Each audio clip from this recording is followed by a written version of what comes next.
Con Luis del Pino y Carmen Carbonell, tu opinión importa. En Mañanas en Libertad.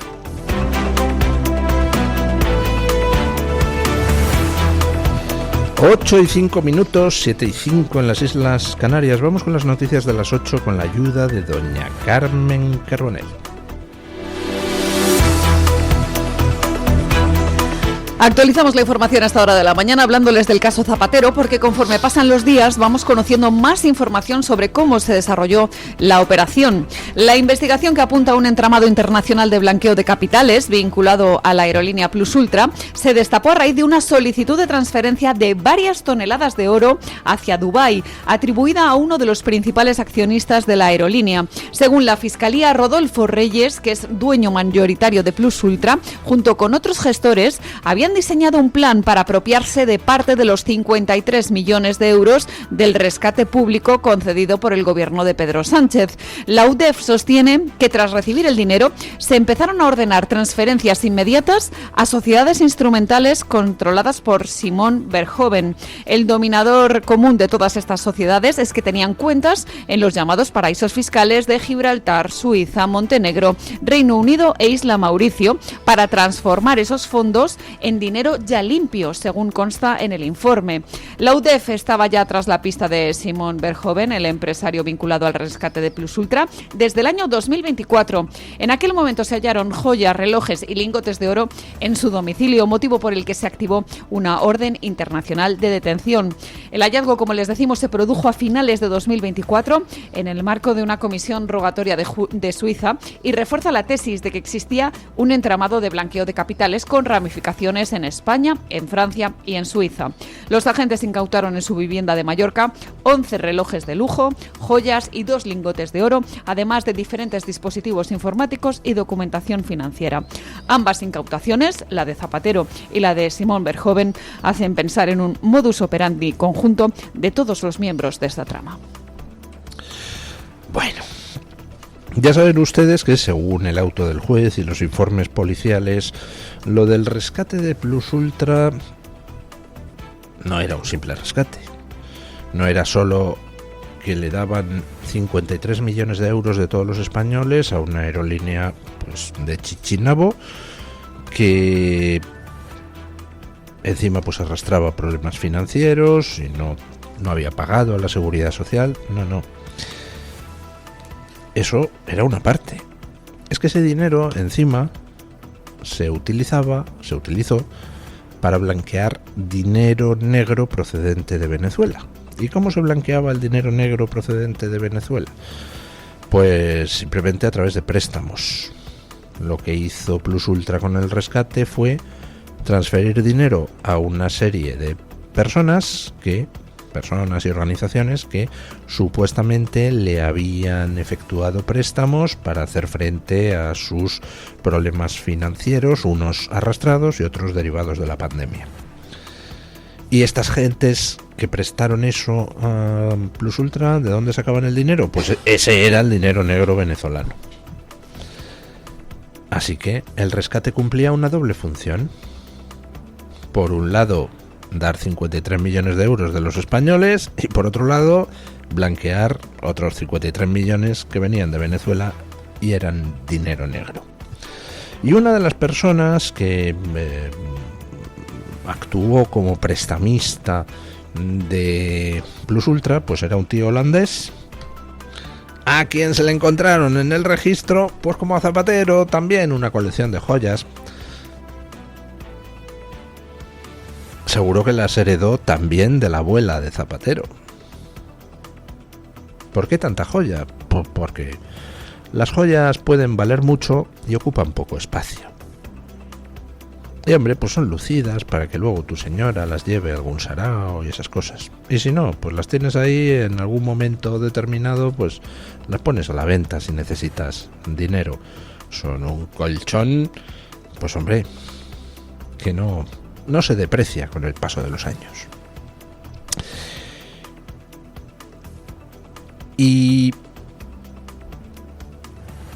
cómo estalla el caso Zapatero? Pues que estalla el caso Zapatero precisamente porque personas vinculadas a la trama ponen en marcha una operación para llevar toneladas de oro venezolano a Dubái. Y ahí es donde saltan las alarmas en distintas policías de distintos países, y ahí es donde se termina tirando de los hilos, llegando al tema de Zapatero. Lo más terrible de todo esto es que estamos hablando de oro venezolano, oro procedente de las inmensas minas que hay en el arco del Orinoco. El arco minero del Orinoco está lleno de riquezas que el régimen chavista ha expoliado, ha regalado a gente extranjera, a gente no venezolana, para conseguir determinados apoyos políticos que permitieran al régimen continuar. Es decir, estamos hablando de oro manchado con la sangre de los venezolanos. Oro manchado con la sangre de esos venezolanos a los que el gobierno chavista venezolano ha asesinado, ha torturado, ha encarcelado. Estamos hablando de un gobierno que practicaba, por ejemplo, con las mujeres detenidas torturas de carácter sexual.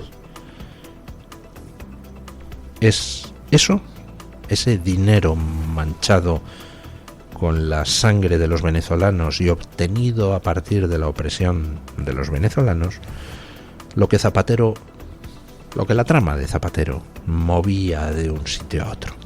Eso es lo más terrible. Total, pues si lo piensan ustedes, imaginen que Zapatero se hubiera dedicado a cobrar mordidas de grandes obras públicas en España. Hombre, pues fatal, ¿no? Pero por lo menos habría quedado algo, y por lo menos sería por hacer algo. Pero es que en este caso estamos hablando siempre, presuntamente, de que Zapatero se ha enriquecido no haciendo cosas en beneficio de los demás, no haciendo cosas que al menos puedan quedar, que al menos sirvan de ayuda, de inversión. No, Zapatero se habría enriquecido simplemente para que un régimen criminal que torturaba y asesinaba pudiera seguir manteniéndose en el poder. Hace falta ser, además de ladrón, malvado, enormemente malvado. Hace falta carecer de todo tipo de empatía por el sufrimiento ajeno. ¿Comprenden ustedes por qué a Zapatero se le odia todavía más en Venezuela que en España? En España nos dinamitó el consenso constitucional. En España le hizo un boca a boca a ETA para rescatarla, para revivirla, para poder así luego negociar con ella y utilizarla como excusa para una voladura constitucional en sentido confederal. Resucitó para poder mantenerse en el poder el guerracivilismo. Y todo eso es terrible. Pero es que lo de haberse enriquecido, siempre presuntamente, a costa de la sangre de los venezolanos, va mucho más allá. Bueno, ¿creen ustedes que Zapatero ingresará en prisión? Hombre, yo lo espero. Y desde luego ya tengo en la nevera enfriándose una botellita de champán para celebrarlo. Pero estamos en España. Y en España pasan cosas muy raras. Como por ejemplo, que se detenga a un sicario de la mocromafia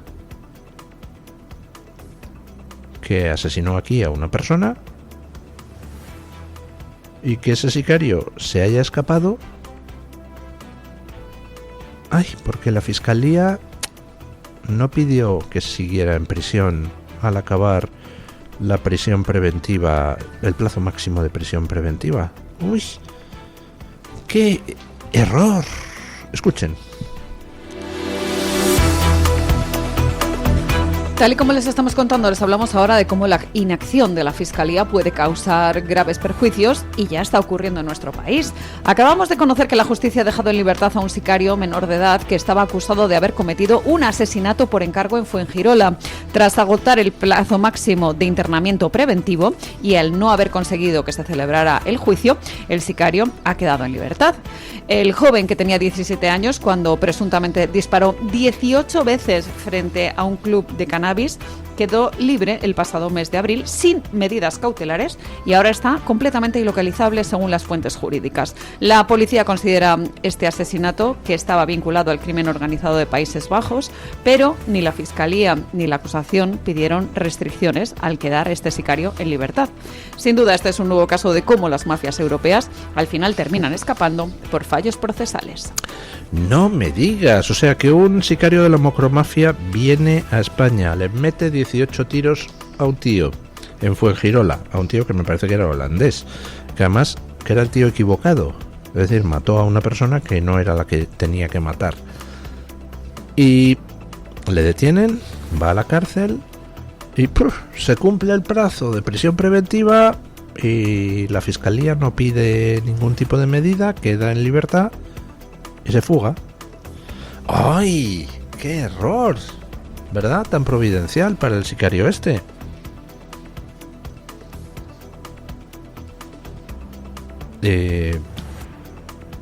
Venimos de hablar en los bloques de noticias anteriores de una trama de corrupción con terminales en Caracas, en Madrid, Pekín, y que se jactaba en los mensajes que intercambiaba de 7.000 euros para tal comisario, 10.000 euros para tal tío de la SEPI, la fiscal jefe es amiga, 50.000 euros para comprar jueces, fiscales, policías.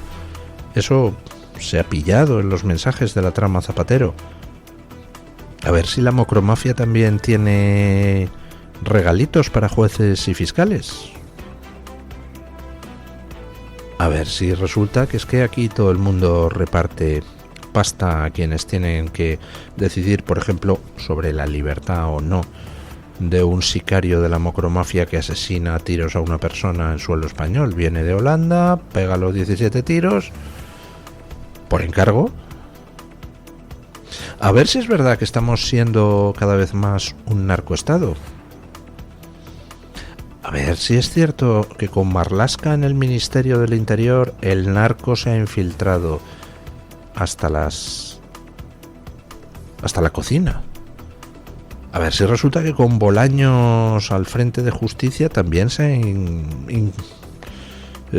infiltrado hasta la cocina en las instancias judiciales. ¿Cómo es posible que un sicario de la macromafia se fugue? Además, no sé si la memoria me traiciona, pero creo que ya es el segundo sicario de la macromafia que se fuga. Lo tengo que comprobar ahora con la inteligencia artificial.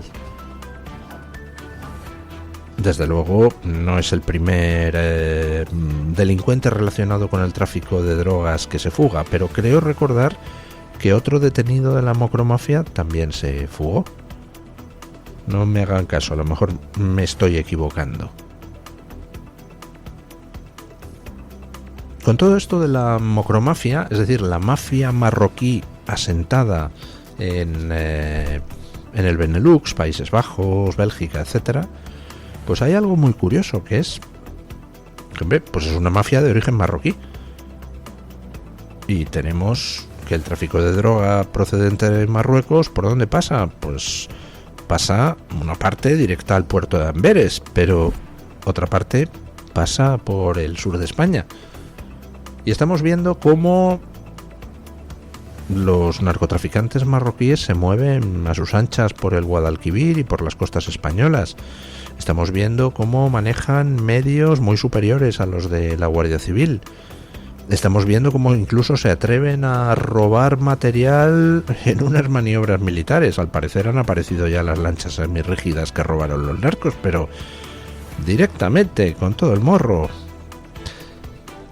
Y en paralelo asistimos a el desmantelamiento de unidades especializadas en la lucha contra el narco.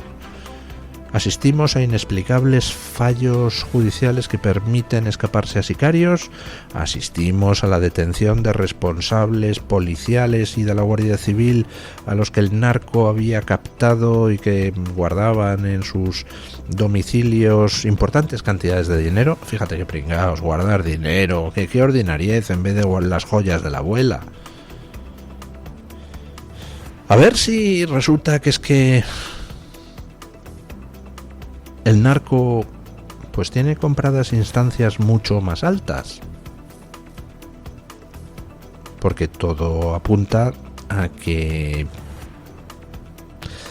como decía Bukele, si los criminales se mueven a sus anchas, eso significa que los cómplices de los criminales están en el gobierno. Y viendo cómo el gobierno ha tomado una serie de decisiones que beneficiaban a tramas criminales cuyo origen estaba precisamente en esa Venezuela donde el poder había sido tomado por un clan de narcos, el Cártel de los Soles, pues, hombre, yo apostaría a que en algún momento en la trama Zapatero va a salir la conexión narco. En algún momento en la trama Zapatero va a salir que alguno de los implicados no traficaba simplemente con oro, que había también otras cositas.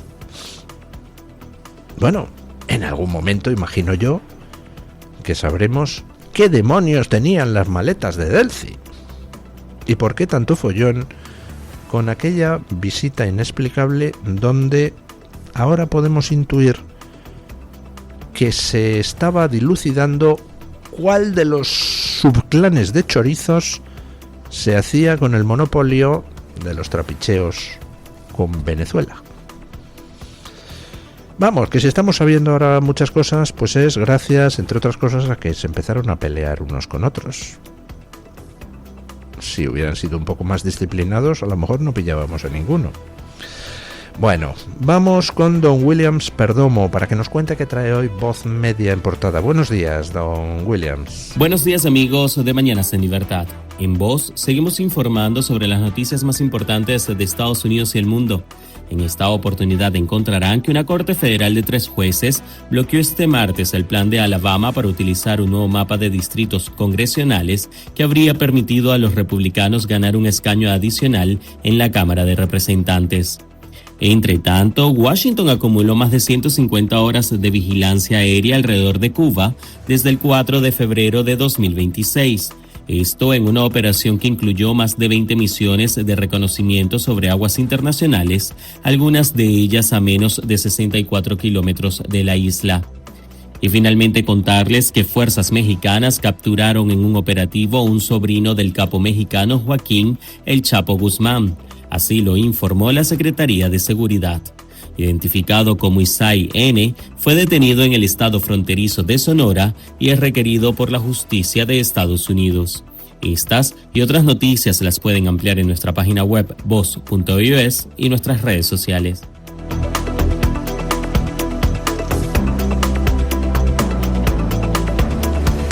Muchas gracias, Williams. Ahora nos vamos a la información meteorológica con esta pequeña ola de calor que estamos viviendo en prácticamente toda la península. Después, ya lo saben, pausa publicitaria y a la tertulia.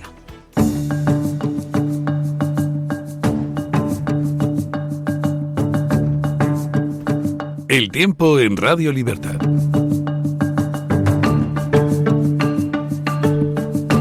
Hoy seguiremos con calor intenso en el suroeste y en el centro de la península. Se esperan cielos poco nubosos en la mayor parte del país y con algunos intervalos de nubes altas en el noroeste y en zonas montañosas de la mitad norte, donde puede haber chubascos y tormentas que podrán ser localmente fuertes. En los litorales de Galicia, Cantábrico, Cataluña y Baleares también tendremos nubes bajas con posibles bancos de niebla costeros. En Canarias, la calima va a ir remitiendo y, como les contamos, las temperaturas seguirán en valores muy altos para esta época del año. Se superarán los 34-36 grados grados en el cuadrante suroeste y en las depresiones del nordeste, cifras a las que nos podemos acercar también en algunos puntos del Cantábrico, sur de Galicia, Meseta Norte o Canarias Orientales. Pero atención, porque en los valles del Guadiana y del Guadalquivir se podrán rebasar los 38 grados, con las ya conocidas noches tropicales en las que la temperatura no baja de los 20 grados y, por tanto, en las que es más complicado conciliar el sueño. Tu voz, tu libertad, tu radio. Radio Libertad.